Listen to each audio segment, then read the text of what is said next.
स्तुवन्ति नित्यं त्वं ब्रह्मास्तुत्यरूपम्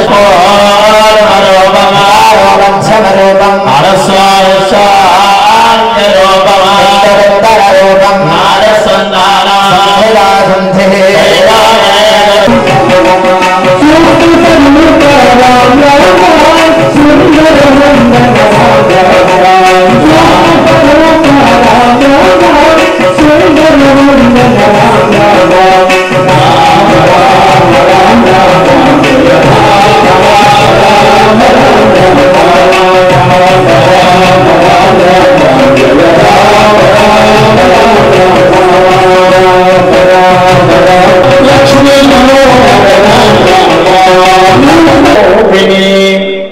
विद्यारम्भं करिष्यामि वामे भूमि सुतामुरस्तु हनुमान् पश्चात् सुमित्रासुता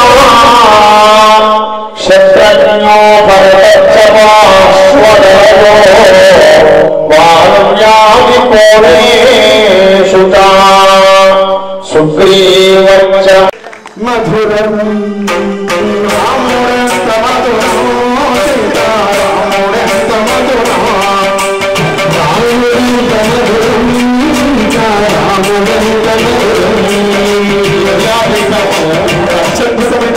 కృతిని పాడేమన్నది ఈ 9 మంది ఎవరు అసలు వీళ్ళు ఈ దేని వల్ల ఈశ్వరత్వాన్ని పొందారో చెప్పేటువంటి కృతి అంటే ఇది అవుతుంది.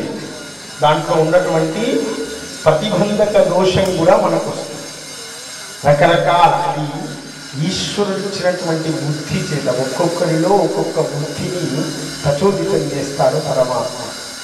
చూడండి, వాళ్ళలాగా అక్కడ పని చేస్తున్నారు, వాళ్ళలాగా మనం పని చేస్తామా?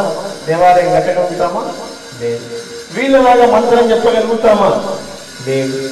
ఏం చేయగలుగుతామా?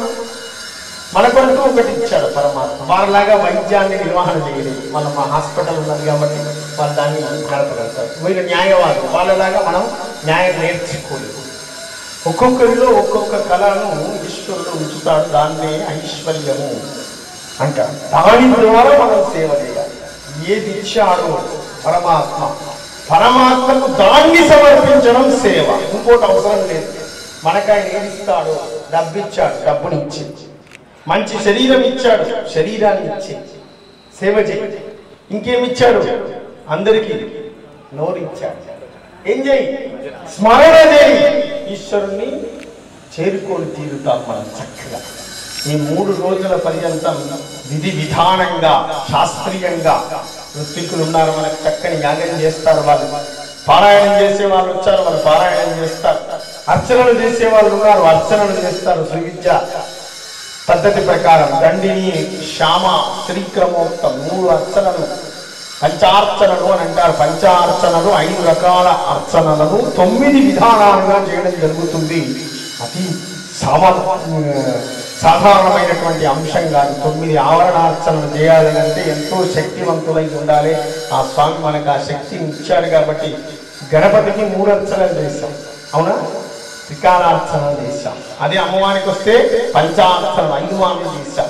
ఈసారి రామునికి నవాయతరం కాబట్టి 9 అర్చనలు చేయబోతుంది శ్రీ జ్యోతిర్వాస్తు విద్యాపీఠం.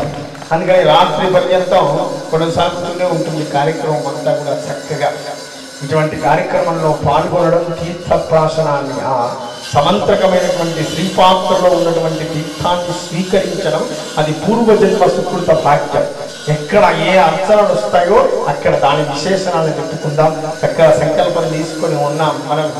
ఇక నిర్విఘ్నత అంటే చక్కగా ఈ కార్యక్రమం అంతా కొనసాగడం కోసం గణపతి ఆరాధన, పుణ్యవాచనము, దీక్షాధారణము ఈ కార్యక్రమాలు పూజాముఖంగా మొట్టమొదటి నిర్వర్తించుకుంటాం. ఆ తర్వాత దీక్ష తీసుకున్న తర్వాత ఇక ఎవరెవరి దాంట్లో యాగం చేసేవాళ్ళు యాగంలోకి వెళ్తారు, అర్చన చేసేవాళ్ళు అర్చనలోకి వెళ్తారు, పారాయణం చేసేవాళ్ళు పారాయణంలోకి వెళ్తారు.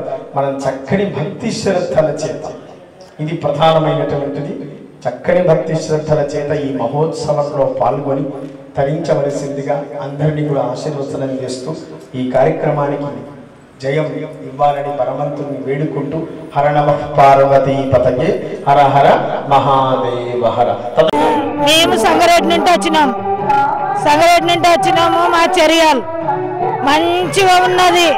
దేవుడు అయితే మాకు మంచిగా ఉన్నది. ఎప్పటికీ ఇట్లనే ఉండాలి, మమ్మల్ని మంచిగా చూసుకోవాలి దేవుడు. అందరు రావాలి, అందరు మంచిగా పూజ చేసుకోవాలి, మంచిగా ఉండాలి, అందరిని మంచిగా చూడాలి దేవుడు. ఇట్లా చేస్తే ఇట్లనే ప్రతి సంవత్సరం మేము వస్తాం, చూస్తాం, దేవుని మంచిగా కొలుచుకుంటాం. నమస్కారము. కార్తీక పౌర్ణమి శుభాకాంక్షలు అందరికీ. మేము సంగారెడ్డి చెరియాల్ విలేజ్ నుంచి వచ్చాము. మాకు తెలియదు ఇక్కడ ఇలా జరుగుతుందని, శివాలయం ఉందని. ఒకరు చెప్తే మేము ఇక్కడ అందరు కలిసి వచ్చినాం, ఫ్రెండ్స్ అందరము. మాకు నచ్చింది. దీపారాధన చేద్దాం అనుకున్నాము, కాకపోతే ఎక్కువ ఎట్లా చేయాలో ఇంకా తెలియట్లే. కన్స్ట్రక్షన్ జరుగుతుంది.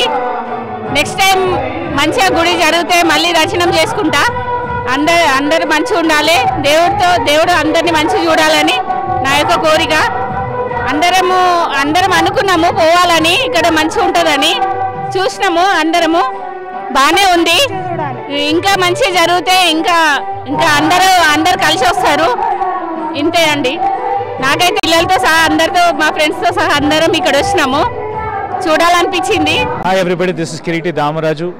Like, share and subscribe to Saira TV. Oh, Saira!